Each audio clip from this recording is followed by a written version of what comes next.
여러분 12월은 우리에게 성탄의 기쁨을 주는 달입니다. 그리고 동시에 또 이 한 해를 결산하고 매듭을 짓는 아주 중요한 달입니다. 그런 의미에서 우리가 먼저 이 성탄의 주인공에 대해서 우리가 한번 생각해 볼 때에 이 성탄의 주인공은 우리가 아니라 누구입니까? 예수님이십니다. 크리스마스 때 성탄절에 우리가 참 들뜬 마음으로 기뻐하지만 사실 이날의 주인공은 예수님이십니다. 그래서 여러분 이 예수님께서 주인이 되는 그 날이 바로 성탄절인데 마태복음 1장에 보면요 아주 참 안타까운 이야기가 하나 나옵니다. 요셉의 입장에서 생각해 볼 때에 자신의 사랑하는 약혼녀가 결혼을 하려고 했던 그 약혼녀가 자신과 동침하지 않은 채 임신을 했습니다. 그리고 그 사실을 알고 나서 여러분 이 요셉의 마음은 너무 무겁고 괴롭고 힘들고 슬펐습니다. 여러분 그렇지 않겠습니까? 남의 일이라고 너무 그렇게 무덤덤하게 들으시지 마세요. 감정을 이입을 좀 하십시오. 여러분 이 요셉의 마음이 얼마나 힘들었겠어요. 그래도 한때 사랑했던, 지금도 사랑하는 여인이기 때문에 자신이 할 수 있는 최대의 배려를 하면서 가만히 그 여인을 끊고자 했던 그 슬픈 이야기가 바로 요셉의 이야기입니다. 그런데 그랬던 그에게 어느 날 꿈에 여러분 주의 사자가 나타납니다. 현몽하죠. 꿈에 나타나서 여러분 이 요셉에게, 그 슬픔 속에 잠겨있는 요셉에게 어떠한 얘기를 하냐면 가서 너의 아내인 마리아를 데리고 와라, 내 아내로 데려와라 라고 얘기를 하면서 바로 그 아이를 낳게 되면 이름을 무엇이라고 지어라? 예수라고 지어라 라고 여러분 메시지를 메신저가 전해주는 겁니다. 그리고 덧붙여서 하는 얘기가 뭐냐면 이 이야기가 지금 갑자기 일어난 일이 아니라 이 이야기가 이미 구약에 예언되었던 말씀이다. 그리고 이 예언되었던 말씀이 지금 너를 통해 이루어질 것이다.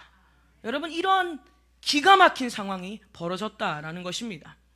여러분 이처럼 때로는요 우리의 삶도 마찬가지입니다. 우리의 삶도 우리가 이성적으로 아무리 생각해도 생각할래야 생각할수록 이해할 수 없는 그런 상황들이 우리의 삶 가운데 당도한다라는 거죠. 아무리 이해하려고 해도 이해되지 않는 일들이 우리 삶 가운데 많이 벌어진다라는 것입니다. 여러분 지난 한 해 여러분의 삶들은 어떠셨습니까? 지난 한 해 우리의 삶도 마찬가지였을 거예요. 때로는 이해되는 것 같은 날들이 있다가도 때로는 이해가 도무지 되지 않는 날들이 우리 삶 가운데 다가올 때가 있습니다. 아무리 내가 이해하려고 용납하려고 받아들이려고 해도 그 상황들을 받아들일 수 없는, 하나님 어떻게 나를 이 지경까지 몰아내실 수 있습니까? 하나님 어떻게 나를 이렇게까지 힘들게 하실 수 있습니까? 하며 이해가 되지 않는 여러분 그러한 상황에 맞닥뜨릴 때가 아마 있으셨을 겁니다. 그런데 여러분 오늘 한 가지를 기억하십시오. 하나님의 역사는요 우리가 이해될 때 일어나는 것이 아니라 그럼에도 불구하고 하나님을 신뢰할 때 일어나는 줄 믿습니다. 여러분 성경에서 여러분들이 이해되는 이야기가 몇 가지가 있으세요? 성경에서 일어난 기적의 이야기들을 여러분들이 얼마나 이해하시며 들으세요? 사실 성경에 나오는 창세기 1장부터 요한계시록까지는요 우리가 이해해서 받아들인 것이 아니라 하나님을 믿기 때문에 받아들여지는 겁니다. 그래서 하나님의 역사는요 내가 이해합니다 라고 했기 때문에 역사가 일어나는 게 아니라 주님 지금 제 상황은 말도 안 되지만 아무리 이성적으로 생각하려고 해도 정신을 차려도 이해는 안 되지만 그럼에도 불구하고 크신 계획 속에 있는 하나님을 신뢰합니다. 하나님 믿습니다. 여러분 이게 믿음이에요. 그래서 우리가 신뢰하며 믿고 나아가는 자들에게 하나님의 말씀이 이루어지고 하나님의 역사가 이루어질 줄로 믿습니다. 그래서 저와 여러분들 한 해를 마무리하면서 아직까지 의문이 남는 부분들이 있습니까? 하나님 아직까지 이해가 안 돼요. 제 삶이 아직까지 이해가 안 돼요 라는 부분이 있습니까? 오늘 그 부분들이 하나님을 향한 신뢰의 고백으로 바뀌는 은혜가 있기를 주님의 이름으로 축원합니다. 여러분 주의 사자가 요셉에게 얘기를 했습니다. 앞으로 낳을 아이의 이름을 뭐라고 해라? 예수라고 해라. 그런데 이 모든 일은 이미 이사야 선지자를 통해서 예언된 일이다 라고 얘기를 하는 거죠. 이미 구약에 예언된 일이다. 그런데 구약에 등장한 예수님의 이름은요 예수가 아니라 임마누엘이었다라는 거죠. 그것이 마태복음 1장에도 기록이 되어 있습니다. 임마누엘. 그래서 여러분, 이 예수의 이름에는 이런 두 가지 의미가 있다라는 거예요. 두 가지 의미. 첫 번째는 바로 예수. 이 예수라는 것은 어떤 뜻입니까? 자기 백성을 저들의 죄에서 구원할 자다. 이 예수라는 지저스라는 의미는요, 바로 세이비어, 구원자라는 뜻이에요. 그런데 예수님의 이름이 그 구원자로만 끝나지 않습니다. 바로 두 번째, 임마누엘. 이 임마누엘이라는 게 어떤 뜻이죠? 하나님이 우리와 함께 하신다. 하나님이 나와 함께 하신다. God with us. 하나님이 우리와 함께 하신다라는 뜻입니다. 그래서 예수님의 이름에는 이 두 가지 뜻이 있는 거예요. 첫 번째는 Jesus, 두 번째는 임마누엘. 예수와 그리고 임마누엘이라는 이름의 두 가지 뜻이 있는데, 여러분, 이 두 가지 의미가 바로 무엇을 담고 있냐라는 거예요. 이 두 가지 의미가 담고 있는 것은 이겁니다. 여러분, 예수님이 이 땅에 오신 것은 우리를 죄에서 구원하시려고 이 땅에 오셨어요. 그런데 예수님이 우리를 죄에서 구원하시는 목적이 그게 끝이 아니라는 거예요. 하나님께서 예수님을 이 땅에 보내서 우리를 구원하시는 목적은요, 그냥 죄에서 건진 것으로 만족하려고 우리를 구원한 게 아니라, 우리를 구원해서 결국 하나님과 뭐하게 하시려고? 함께하게 하시려고, 하나님과 영원히 함께 살게 하시려고 우리를 이 세상에 있는 세상의 시간 속에서 우리를 건져내어 영원에 잇대어 주셨다라는 거예요. 그래서 여러분, 저와 여러분들은요, 비록 지금은 이 땅에서 발을 딛고 이 땅을 버타며 살 것 같지만, 그러나 여러분, 우리의 영은 이미 하나님과 잇대어 있는 줄 믿습니다. 영원한 영생과 잇대어 있기 때문에 비록 우리가 이 땅은 몸은 육을 입고 살아가지만 우리의 영은 이미 영생을 누리는 자인 거예요. 그래서 하나님의 나라는 죽어서 가는 나라가 아니라 이미 하나님의 나라가 저와 여러분들의 삶에 도달해져 있고, 그래서 그 나라가 이미 우리 가운데 임한 줄 믿습니다. 그래서 예수를 믿으면서 천국을 바라보는 것도 중요하지만 천국을 누리며 가야 되는 거예요. 내 안에서부터 천국을 누리며 가는 것, 이것이 구원의 궁극적인 목적이라는 거예요. 그래서 구원받았다고 신앙생활이 끝나면 안 돼요. 구원받은 것으로 신앙이 끝나면 안 되고, 오늘 저와 여러분들 구원받은 우리의 인생의 궁극적인 목적은 하나님과 뭐 하는 것이다? 함께 사는 것이다. 하나님과 함께 사는 것이 오늘 저와 여러분들의 구원의 참된 목적이자 궁극적인 이유라는 것입니다. 예를 들면 여러분, 바울이 자주 사용하는 개념이 있는데, 구원에 있어서 자주 사용하는 개념이 있는데, 그게 뭐냐면 바로 양자의 개념이에요. 양자의 의미를 아시죠? 이 고아를 어답팅하는 거예요. 입양하는 겁니다. 부모가 없는, 부모로부터 버려진 아이를 입양하는 겁니다. 입양하는 것을, 그래서 양자의 개념을 구원의 개념과 많이 결부시켜서 설명을 하는데요. 그런데 여러분 한번 생각해 보세요. 버려진 아이를 입양했어요. 그런데 그 버려진 아이를 입양한 한 목적이 뭡니까? 그 아이에게 더 좋은 옷을 입히기 위해서, 더 좋은 학교에 보내기 위해서, 더 좋은 넓은 집에서 살게 하기 위해서. 그게 궁극적인 목적이 아니지 않습니까? 버려진 아이를 입양한 이유는 부모가 없는 그 아이에게 부모가 되기 위해서, 그리고 부모가 없는 그 아이와 함께 살기 위해서 입양을 했다라는 거예요. 여러분, 이것이 입양의 목적이지 않습니까? 이처럼 구원이라는 것이 그런 개념이라는 거예요. 주님께서 우리를 불러주신 건요, 우리에게 더 좋은 옷 입혀주시려고, 그냥 너희들 아파트 더 넓은 평수에 살게 하시려고, 더 좋은 차 타고 계속 좋은 대학, 좋은 직장 가져서 너희들 이 땅에서 잘 먹고 잘 살라고 우리를 입양하신 게 아니라, 하나님이 우리의 아버지 되시고 하나님과 함께 살게 하시려고 우리를 구원하셨다라는 것입니다. 그런데 사실 많은 그리스도인들이 이런 구원의 궁극적인 목적은 온데간데 없어요.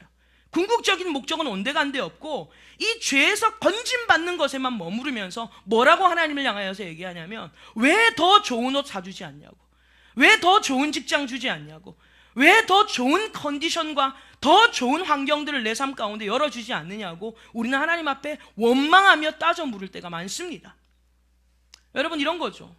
물에 빠진 사람 건져냈더니 뭐 달라? 보따리 내놓으려고 하는 거야. 물에 빠진 사람 건져냈더니, 건져줄 때는 진짜 건져준 사람들 평생에 있어서 잊지 못할 사람 아닙니까?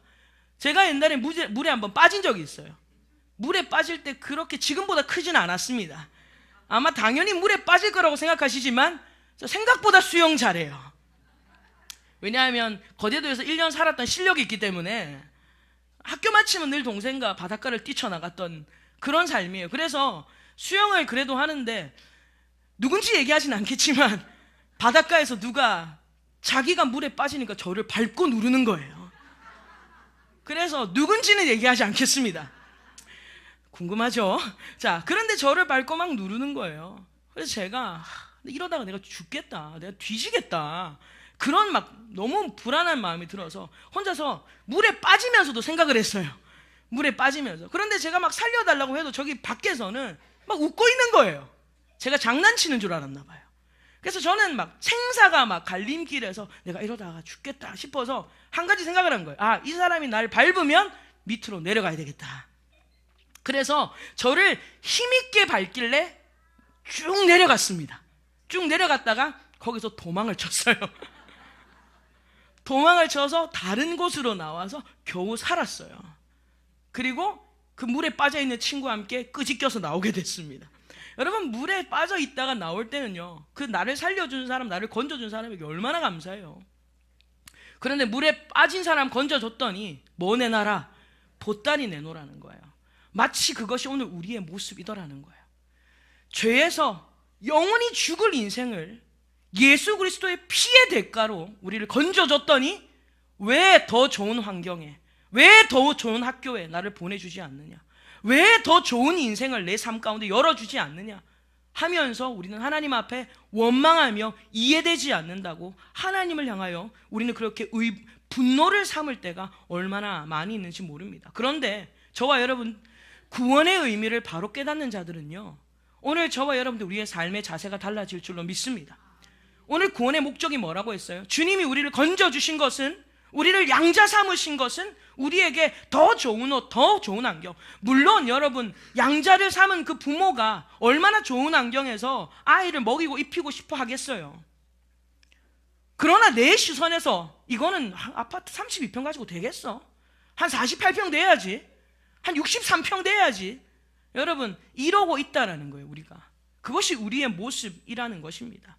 그래서 저와 여러분들, 우리의 신앙생활의 기쁨은요, 우리가 얼마나 좋은 것을 얻었느냐, 우리 삶 가운데 얼마나 기적이 일어났느냐, 여러분, 이것이 우리 신앙생활의 기쁨이 아니라 우리 신앙생활의 진정한 기쁨은 하나님과 함께하는 것입니다.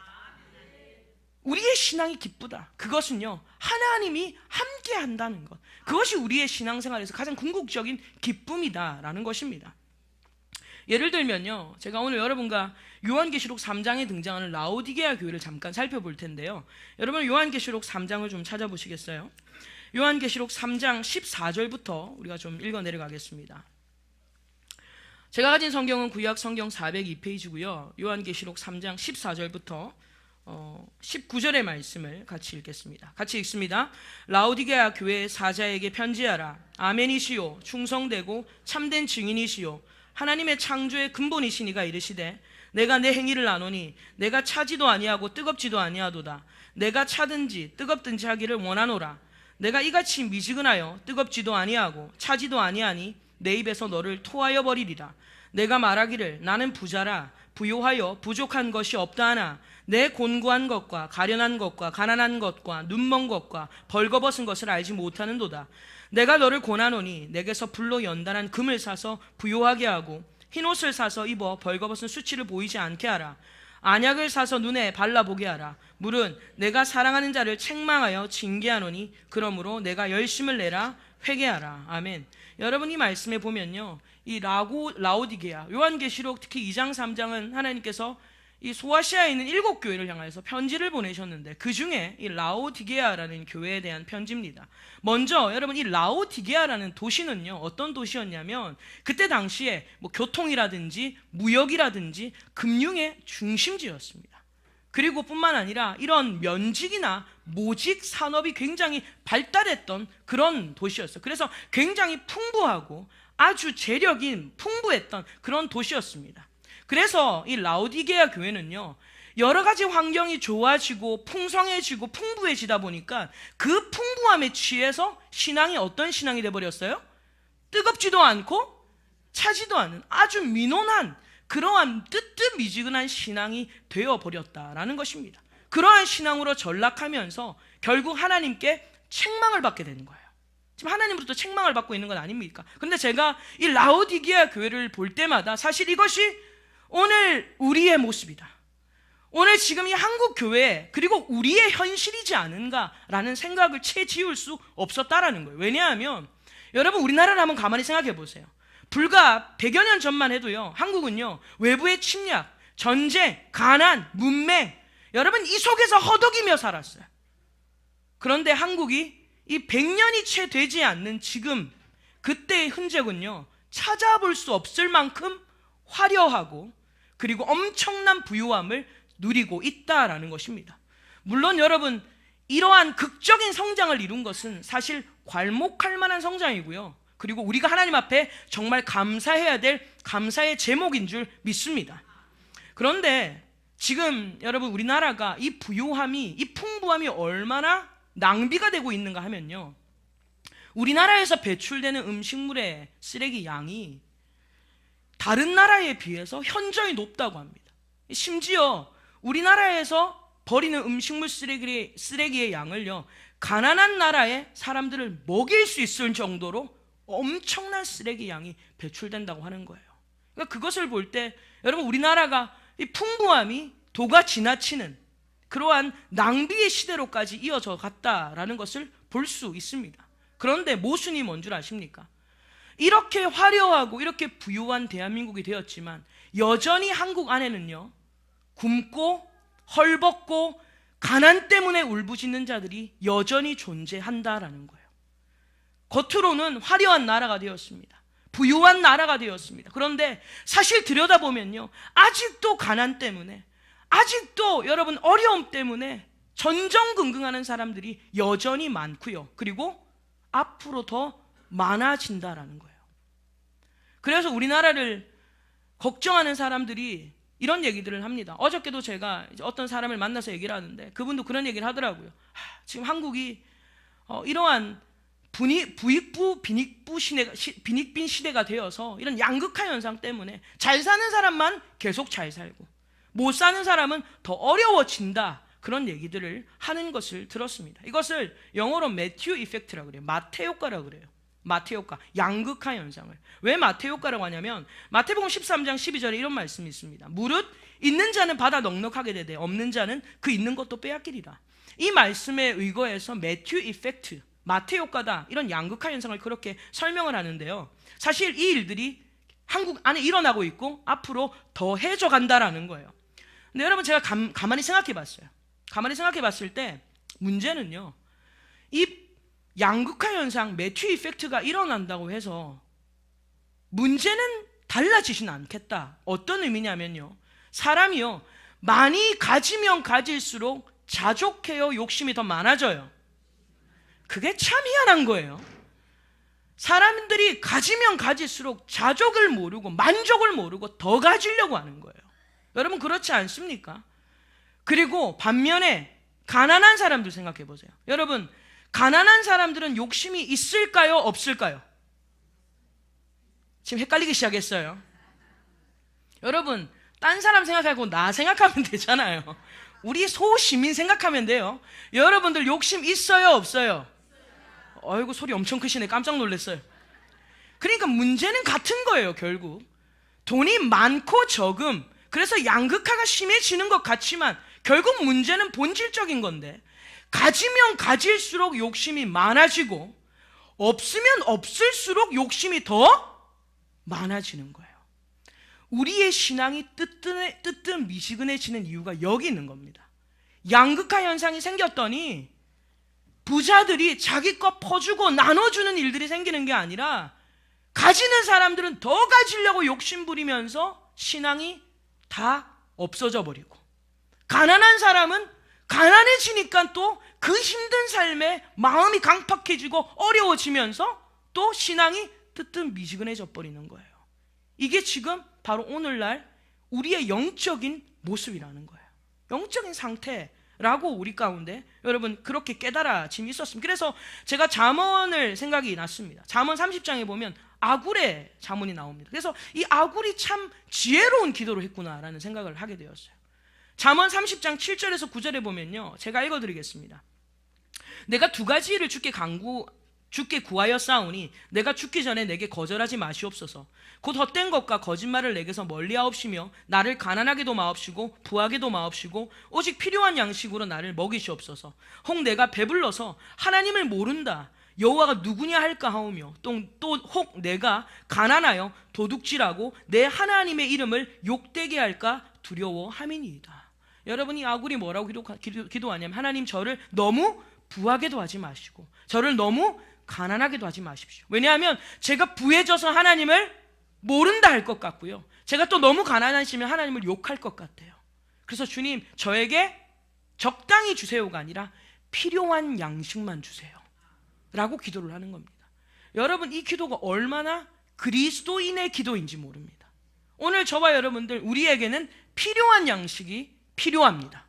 믿으세요? 우리에게는 부요함 혹은 가난해서 하나님을 강팍한 심령이 돼서 하나님을 욕하는 마음이 아니라 우리에게는 필요한 것으로 만족하는 신앙이 되어야 된다라는 거예요. 근데 여러분 어쨌든 사람들은요 너무 부해져도 하나님을 모른다 하고요, 너무 가난해져도 하나님을 향해서 원망하면서 그 이름을 욕되게 하기 때문에, 근데 사실 이것이 오늘날 우리의 현 주소고, 그래서 우리의 신앙이 사실 차지도 않고 뜨겁지도 않는, 사실 지금 딱 우리의 모습이 이러한 모습이 아닌가라는 생각을 하게 되는 겁니다. 그래서 여러분 영어로 라오디게아인, 영어로 레오디시안이라고 하는데 이 라오디게안이란 이름의 뜻이 뭐냐면요, 신앙이나 하는 일에 있어서 열정이 없는 사람, 그런 사람을요 저 사람 라오디게아니아라고 표현을 해요.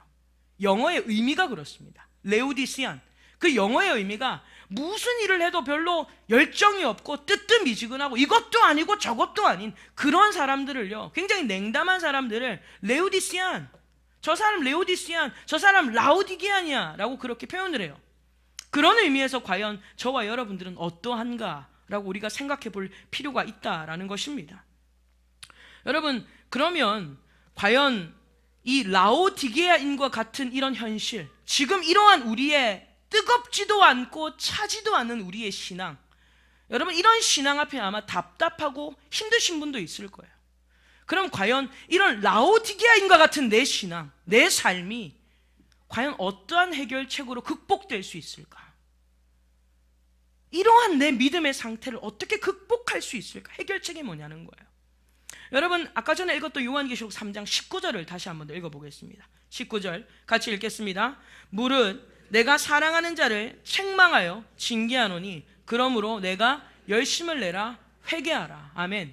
여러분 우리가 이 말씀을 보면요, 주님께서 이 라오디게아 교회를 책망을 하십니다. 책망을 하시면서 뭐라고 하냐면 내가 사랑하는 자를 책망하며 징계하는데 너희 이제 열심을 내라 그리고 회개해라 라고 그렇게 말씀을 하는 것입니다. 근데 여러분 우리가 이 말씀을 우리가 어떻게 봤냐면, 대부분 많은 사람들이 그래 나 열정이 없어졌어, 나 에너지가 없어졌어, 이제 하나님을 향한 다시 뜨거운 열정을 가지고 나 내년부터 뭐 좀 더 열심히 해야 되겠다, 뭐 좀 더 많이 맡아서 나 더 열심히 해야 되겠다. 여러분 우리는 그런 의미로 받아들일 때가 많아요. 그래서 여러분 한 해 청산하고 새로 이렇게 한 해를 시작할 때 계획표 엄청 많이 쓰시잖아요. 계획 엄청 많이 잡으시잖아요. 애들 방학하면 동그라미 진짜 많이 그려요. 그 뭔지 아시죠? 동그라미 안에 빽빽한 스케줄이 거기에 있습니다. 일어나지도 못할 시간에 기상 바꿔야 돼요. 기절로. 기상은 무슨 기상이에요? 기절이지. 웃잖아요. 바로 자기 이야기라고 웃어요. 여러분 기상이 아니라 기절이에요. 무슨 아침 6시 7시 일어나요. 웃기고 앉아있네. 기절하는 시간이죠. 막 계획은 많아요 여러분. 그리고 막 이제 1월 되면 뭔가 또 올해는, 그래서 꼭 젊은이들 하는 계획 중에 빠지지 않는 두 가지, 다이어트와 영어 공부예요. 한국 청년들 다이어트와 영어 공부는 어쩔 수가 없이 숙명과 같은 건데, 그런데 제가 오늘 청년들에게도 그런 얘기를 했어요. 야 그런 책 제목이 있다. 바보는 항상 결심만 한다. 책 제목이에요. 바보는 항상 결심만 한다. 얼마나 이 찐따와 같은 바보 같은 인생인지 몰라요. 1월 1일에 막 진짜 굳게 결심하면서 송구영신 예배 드릴 때 아버지! 이제 내년에는 근데 또 이렇게 돼 있으잖아요. 또 이렇게 뭐 뜨겁지도 차갑지도 않고 날 잡수수하고 앉아 계시는 거예요. 내년에 일 시키기만 해봐라. 막 임명하면 막 인상을 뭐같이 쓰고 막 가만 두질 않아요. 여러분, 우리가 이 말씀을 오해할 때가 많다라는 것입니다. 그래서 사람들은 이 한국 교회가요, 이 말씀을 가지고 그래, 우리가 더 열정을 회복하기 위해서 우리 끊임없이 일을 해야 돼, 우리 멈추지 않고 달려야 돼 라고 하면서 그렇게 달려왔어요. 아멘, 좋습니다. 그런데 문제는요, 결국 그러한 열심이 우리에게 남겨둔 자산이 뭐냐라는 거예요. 제가 조금 부정적인 시각으로 본다라고 이해하실지 모르겠지만 사실 이것이 우리의 현 주소이기 때문에 얘기를 드릴 수밖에 없습니다. 한국 교회가 열심히 달려왔어요. 제가 미국에 있을 때 보니까 한국이요, 프로그램 말도 못하겠더라고요. 엄청난 좋은 프로그램들을 다 끌어냅니다. 그리고 성전을 건축하는 일에 열심을 내면서 그야말로 발버둥을 치고 발악을 했어요. 근데 여러분, 그러한 열심 뒤에 남겨진 게 뭐예요? 성전 건축하다 남은 빚더미들, 수많은 프로그램 때문에 지친 성도들, 교회 안팎의 수많은 문제들 때문에 이제는 오히려 교회가 세상을 걱정하는 시선들. 여러분, 물론 교회가 이것만 있는 것은 아닙니다. 더 좋은 영적인 자산들이 우리에게 남겨진 줄 믿습니다.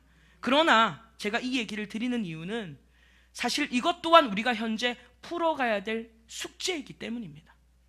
이것 또한 우리가 풀어가야 될 숙제임은 분명하다라는 거예요. 그래서 저는 곰곰이 생각해 봤어요. 기도하는 가운데, 하나님, 왜 이런 숙제가 우리에게 남겨졌습니까? 라고 했을 때 하나님이 깨닫게 해주시는 것은 뭐냐면, 너희가 신앙의 뜨거움을 잘못 이해했다라는 거예요. 신앙의 뜨거움을 잘못 이해했다. 무언가 더 열심히 하고 많이 하고 불로 하면 그것이 뜨겁다라고 생각하는데, 진짜 신앙의 뜨거움은 그런 것이 아니다라는 거예요. 오늘 저와 여러분들, 우리가 진정 회복해야 될 신앙의 열심은요, 그런 외적인 부분에 있다라는 게 아닙니다. 외적인 부분에 있는 게 아니에요. 그러면 우리가 진짜 회복해야 될 신앙의 열심이 무엇인가? 바로 3장 20절에 있습니다. 여러분, 요한계시록 3장 20절의 말씀을 같이 읽겠습니다. 볼지어다 내가 문 밖에 서서 두드리노니 누구든지 내 음성을 듣고 문을 열면 내가 그에게로 들어가 그와 더불어 먹고 그는 나와 더불어 먹으리라. 아멘. 여러분, 우리가 진짜 회복해야 될 이 신앙의 열심은요, 바로 예수님을 더 이상 문 밖에 세워두지 말고, 예수님을 더 이상 문 밖에 세워두는 열심이 아니라, 그리고 혼자 열심을 내는 거예요. 예수님은 문 밖에만 서 있고 자기 혼자만 열심을 내는 거예요. 그것이 아니라 우리가 진짜 열심을 내는 것은요, 그분을 내 안으로 모시는 것입니다. 그분을 내 안으로 모셔서 그와 함께 더불어 먹고 마시는 것. 여러분, 이것이 우리가 진짜 회복해야 될 신앙의 핵심이라는 거예요. 그냥 교회에 와서 뜨거움만 찾지 마십시오. 그것이 잘못됐다는 것은 아닙니다. 그것만 찾지 마시고 여러분, 신앙을요, 저와 여러분들의 삶에 정착시키셔야 돼요. 정착시키셔야 돼요. 이번 주, 지난주 큐티를 할 때 큐티 내용이 뭐냐면 데살로니가 전후서가 이번 12월 큐티의 내용이었는데요. 데살로니가 전후서는 어떤 내용입니까? 바울이 데살로니가 교회를 향해서 편지를 쓰는데, 데살로니가 교회에 어떤 문제가 있었냐면요, 잘못된 종말론이 거기에 가득 채워져 있는 거예요. 사람들, 잘못된 종말론. 그래서 뭐라고 얘기하냐면, 야, 이렇게 빡세게 살 거 뭐 있냐? 너희들 그렇게 열심히 살 거 뭐 있냐? 어차피 좀 있으면 주님 올 건데, 어차피 좀 있으면 주님 오실 건데 뭐 그렇게 열심히 사냐? 이러한 잘못된 거짓된 사상이 그들을 침투해서 여러분, 이들을 게으르게 만들고 있는 거예요. 그래서 여러분, 바울이 뭐라고 말하냐면, 너희들 부지런해야 된다. 조용히 자기의 일을 행하고 너희가 대가를 지불하고 조용히 자기가 일한 것으로 먹으라 라고 그렇게 얘기를 해요. 근데 여러분, 거기서 조용히 일한다는 뜻이 뭐냐면 바로 영어로 보면 settle down, 정착하다는 뜻이에요. 오늘 여러분, 우리의 신앙은요, 현실에 정착을 해야 됩니다. 교회에 와서 뜬구름 잡는 신앙생활 하지 마시고요, 말씀 들을 때만 할렐루야 하지 마시고, 말씀 들을 때만 아멘 하지 마시고, 그 말씀을 여러분의 삶에 세틀다운 시켜야 돼요. 정착시켜야 돼요. 현실의 뿌리를 내리는 영성이 되어야 된다는 것입니다. 이것이 바로 예수님을 내 안에 모시는 신앙생활이라는 거예요. 찬송가 535장에 주 예수 대문 밖에라는 찬송이 있습니다. 그 찬송 1절의 가사를 보면요, 주 예수 대문 밖에 기다려 섰으나 단단히 잠가두니 못 들어오시네. 나 주를 믿노라고 그 이름 부르나 문 밖에 세워두니 참 나의 수치라. 여러분, 사실 이것이 오늘날 저와 여러분들의 모습이라는 겁니다. 우리 각자 나름대로 한 해 열심을 다해서 달려왔습니다. 여러분들 열심히 사셨어요. 그런데 과연 우리가 수고하고 애쓰며 달려온 그 열심이 여러분들 과연 어떤 열심이었는지를 생각해 보셔야 됩니다.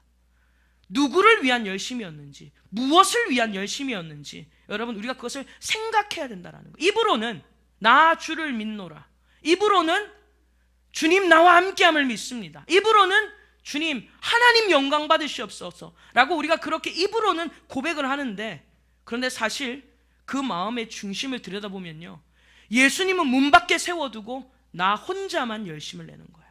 내 머리로, 내 지식으로, 내 감정으로, 내 계획으로 나 혼자 열심을 내는 겁니다. 그 결과가 뭔지 아십니까? 번아웃이에요. 나가 떨어지는 거예요. 나 이제 못하겠다. 여러분, 왜 못하겠다는 말이 나오는 줄 아세요? 여러분 혼자 해서 그러는 거예요. 여러분의 힘으로 해서 그러는 거예요. 예수님을 문 밖에 세워두고 여러분의 열심으로만 하기 때문에 못하겠다라는 말이 나오는 겁니다. 여러분, 이것이 바로 오늘 본문 9절이 말하고 있는 내용의 핵심이에요. 여러분, 다시 본문으로 돌아가서요, 8장 9절의 말씀을 한 절 보겠습니다. 로마서 8장 9절 같이 읽습니다. 만일 너희 속에 하나님의 영이 거하시면 너희가 육신에 있지 아니하고 영에 있나니 누구든지 그리스도의 영이 없으면 그리스도의 사람이 아니라. 아멘. 여러분, 이 말씀이 바로 그 포인트라는 거예요. 예수님을 문 밖에 세워둔 자가 아니라 내 안에 하나님의 영이 있는 사람은요, 그리스도의 사람이래요.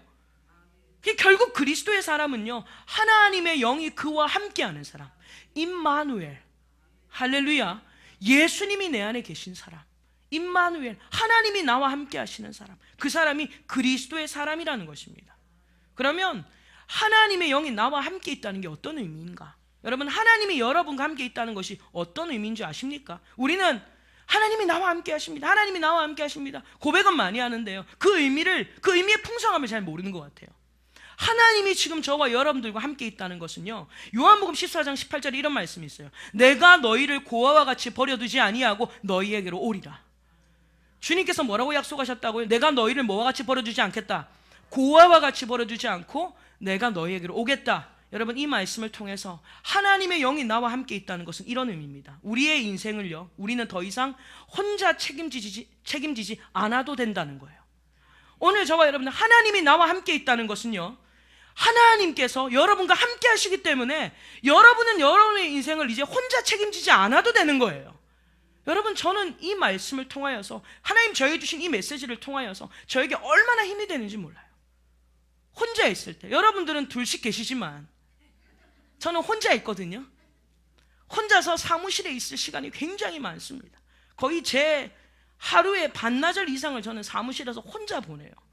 중간중간에 사람들을 만나기도 하지만 거의 대부분 책상에서 혼자 시간들을 많이 보냅니다. 신방을 하거나 사람을 만나야 되는 일, 그 다음에 교회 여러 가지 모임들이나 성경 공부를 해야 될 일 외에는 거의 저는 혼자서 시간을 보냅니다. 그런데 주님이 저에게 뭐라고 말씀하셨냐면, 너는 혼자가 아니다 라고 말씀하시는 거예요. 어젯밤에도 혼자 말씀을 정리하면서 사무실에서 새벽 1시 정도 됐나요? 사무실에서 혼자 왔다 갔다 하면서 말씀을 묵상하는데 하나님 저한테 그러시는 거예요. 영어로 You are not alone. 너 혼자가 아니야. 여러분, 마이클 잭슨 노래가 아닙니다. You are not alone. 마이클 잭슨 노래가 아니라 주님의 음성이었어요. 저는 어제 마이클 잭슨 음성을 들은 게 아니라 주님의 음성을 들었어요. You are not alone. 너희는 혼자가 아니야. 여러분, 옆에 분에게 축복하십시오. 당신은 혼자가 아닙니다. 믿으세요? 우리는요, 이제 우리 인생을 혼자 책임지지 않아도 되는 거예요. 그게 하나님이 우리와 함께 하신다라는 그러한 뜻입니다. 여러분, 예수님을 문 밖에 세워둔 인생은요, 고달퍼요, 외로워요, 힘들어요, 일이 안 돼요, 실패합니다. 왜냐하면 그분을 자꾸 문 밖에 세워두기 때문이에요. 그래서 우리의 인생이 고달픈 것은요, 물질이 결핍해서, 사람이 결핍해서, 능력이 결핍해서가 아니라 바로 하나님의 영의 결핍이라는 거예요. 그분을 문 밖에만 세워두고 있기 때문에 우리는 외롭고 힘들고 고달픈 겁니다. 고아가 얼마나 외롭겠어요. 얼마나 그 인생의 무게가 무겁겠습니까? 그러나 구원받은 저와 여러분들은요, 하나님의 영이 함께 하시는 저와 여러분들은요, 우리의 인생을 이제 혼자 책임지지 않아도 되는 거예요. 하나님이, 우리 안에 계신 하나님이 이미 저와 여러분들의 인생을 책임지셨고, 그 하나님께서 앞으로도 책임지실 줄 믿습니다. 그래서 여러분, 2018년도 이 한 해를 우리가 우리 힘으로 살아온 것 같지만, 그러나 주님이 함께 하셨습니다. 주님이 도우셨어요. 그래서 여러분, 이제 우리에게 남은 이 생애를요, 저와 여러분들 혼자 책임지려고 하지 마세요. 혼자 감당하려고 하지 마세요. 혼자 해보려고 하지 마십시오. 우리는 그런 옛습관을 버려야 돼요. 혼자 책임지려고 할수록 실패하는 겁니다. 비록 여러분, 우리가 예전에는 고아여서 혼자 책임지는 인생이었다 할지라도 이제는 우리에게는 아버지가 계신다라는 거예요. 그래서 저와 여러분들은요, 우리 안에 계시는 하나님과 이제부터 뭘 하셔야 되냐면요, 동행하는, 발맞추는 훈련을 해야 돼요. 이제는 예수님과 함께 걷는 훈련을 해야 된다라는 거예요. 근데 여러분, 사실 두 사람이 함께 발을 맞춘다는 게 쉬운 일이에요? 어려운 일이에요? 어려운 일이죠. 예전에 체육대회 같은 거 하면 꼭 하는 것 중에 하나가 뭐냐면 2인 3각 아시죠? 두 사람 세 사람 발 묶어가지고 오도 가도 못하게 만드는 거. 출발은 해야 되는데 이걸 출발을 하라는 건지 말라는 건지, 사람을 오도 가도 못하는 그런 경기가 있어요. 그러니까 2인 3각이죠. 두 사람이 다리를 하나를 묶고 다리가 3개가 되는 겁니다. 그래서 달리기를 하는 거예요. 목표까지 달리기를 하는 겁니다. 그런데 처음에는요, 왼발이 먼저 가야 될지 오른발이 먼저 가야 될지 하다가 같이 나자빠지는 거예요. 그리고 막 울고 막 난리도 아닙니다. 그래서 둘이서 고민을 하는 거예요. 야, 왼발부터 해? 니는 오른발부터 해? 그러면서 서로 어깨동무를 하면서 구호를 맞추기 시작하는 거예요. 하나 둘 하나 둘, 구호를 맞추기 시작하는 거예요. 그런데 그 구호를 맞추면 맞출수록 발이 맞아 떨어져 가는 겁니다. 여러분, 이게 쉬운 일이 아니라는 거예요. 우리는요, 자꾸 혼자 하던 습관이 남아가지고 자꾸 혼자 하려고 해요. 그런데 여러분, 그럴수록 외롭고 힘들고 실패밖에 없어요. 나 주를 믿노라 하고 주님을 문 밖에 세워두는 자가 아니라 우리는 주님과 자꾸 발 맞추는 훈련을 해야 돼요. 하다가 넘어질 때도 있습니다. 하다가 실수할 때도 있어요. 가다가 또 생각해 보세요. 또 나 혼자 왔네. 그럴 때 있을 겁니다. 그럼 여러분, 그때 빨리 주님 나와 함께 하심을 믿습니다. 주님 인도해 주세요. 주님 저와 함께 하십니다. 여러분, 자꾸 여러분의 삶에 주님을 초청하셔야 돼요. 그리고 그 주님과 함께 걷는 삶이 되어야 된다라는 것입니다. 여러분, 마지막으로 이 토마스 아 캠피스라는 이 독일의 수도자가 있는데, 이 신학자가 있는데, 이 토마스라는 신학자가 이런 얘기를 했습니다. 우리는 누가 나를 돕든지 아니면 방해하는지를 알려고 애쓸 필요가 없다. 우리에게 가장 중요한 것은 우리가 하는 모든 일에 하나님이 함께 계신가 계시지 않는가 하는 것이다. 하나님이 도우시는 사람은 누구도 능히 해할 수 없다. 여러분, 믿으세요? 이제 우리 오늘 이 졸업 예배를 통해서 아이들이 진급을 하게 됩니다. 한 학년이 올라가게 되고 또 한 살을 더 먹게 되는 이 시간 가운데, 여러분, 사실 한 살이 먹고 또 한 학년이 올라가면 올라갈수록 쉬운 일보다 어려운 일들이 더 많아요. 이제 너희들 죽었다. 중학교 때 좋았죠? 이 고등학교 가면 이 입시 때문에 애들을 잡는 거예요. 앞에서 저는 오늘 아침에 애들이 막 이 율동하는 걸 보면서, 율동이라고 해서 미안해요, 댄스인데 이 아주 수준 있는 댄스를 보면서 제가 옛날 생각이 나더라고요. 순간 추억에 젖었어요. 나도 저럴 때가 있었는데. 저도 춤을 굉장히 좋아해서 학교 다닐 때 막 춤도 많이 췄어요. 그래서 아이들 보면서 너무 예쁘다, 너무 예쁘다 이런 생각이 들죠. 근데 이 아이들의 예쁘다는 마음과 동시에 이제 죽었다, 어쩌냐, 이제 청년부 올 것들 쳐다보면서 저것도 이제 청년부 오겠구나, 이제 죽겠다 여러 가지 생각을 하게 됩니다. 근데 여러분 기억하십시오. 여러분들은 혼자가 아니에요. 여러분, 하나님의 영이 여러분과 함께 하십니다. 여러분 혼자 책임지려고 애쓰지 마세요. 혼자 해보려고 막 사업도 혼자 해보려고 막 공부도 막 혼자 해보려고 막 전도도 혼자 해보려고 막 사역도 혼자 해보려고. 여러분, 그럴수록 실패하는 거예요. 그럴수록 망하는 거예요. 그러나 주님과 발 맞추는 훈련을 하면 어떠한 길이든지 주님이 인도하실 줄 믿습니다. 그래서 다윗이 시편 23편 4절에 뭐라고 했습니까? 내가 사망의 음침한 골짜기로 다닐지라도 해를 두려워하지 않을 것은 주께서 나와 함께 하십니다. 주의 지팡이와 막대기가 나를 안위하시나이다. 여러분, 사망의 음침한 골짜기를 다닐지라도요, 하나님이 함께 하세요. 하나님이 여러분을 책임지시고 여러분을 혼자 두지 않으신다라는 것입니다. 이번 말씀을 정리하면서 이번 특별 새벽기도 때 담임 목사님께서 기도원의 말씀을 주셨어요. 사실 짧은 간증을 하자면 제가 그 말씀을 받기 2주 전에 하나님이 저에게 기도원의 말씀을 주셨거든요. 제가 두려워하는 마음이 있어서 하나님 앞에 기도하는 가운데 하나님께서 기도원의 말씀을 주시면서 너는 큰 용사다라고 말씀을 하시는 거야. 너는 큰 용사. 여러분, 이것이 오늘 여러분에게 주신 말씀인 줄 믿습니다. 오늘 우리 영광교회를 향하여 하나님께서 너는 큰 용사라고 말씀하시는 거예요. 그런데 우리가 큰 용사일 수 있는 것은요, 다른 이유가 아니라 내가 커서가 아니라 나와 함께 하신 하나님이 크시기 때문이에요. 그게 우리의 존재 가치고 그게 우리의 정체성이에요. 그래서 세상에 나가도 꿀릴 것이 없는 거예요. 세상에 나가도 예수 믿는 것 때문에 부끄러울 것이 없는 거예요. 왜? 나와 함께 하신 하나님이 세상에 있는 어떤 이보다 크신 분이기 때문입니다. 여러분 믿으세요? 그래서 저와 여러분들 기억하십시오. 때로는 사망의 음침한 골짜기를 다니고 있는 것 같아요. 때로는 이해되지 않는 환경이 내 삶 가운데 왔어요. 때로는 내가 이성적으로 아무리 받아들이려고 해도 받아들이지 않는 삶이 내 앞에 왔어요. 그러나 기억하십시오. 하나님은 여러분을 혼자 두지 않습니다. 하나님 그곳에 함께 하시고 여러분과 발맞춰 가기를 원하시는 거예요. 그래서 혼자 있다 생각하지 마시고 주님이 나와 함께 하신다. 주님의 영이 함께 있는 그러한 그리스도인으로 거듭나는 이 새해가 되시기를 주님의 이름으로 축원합니다. 우리 하나님 앞에 영광의 박수 올려드리겠습니다. 할렐루야.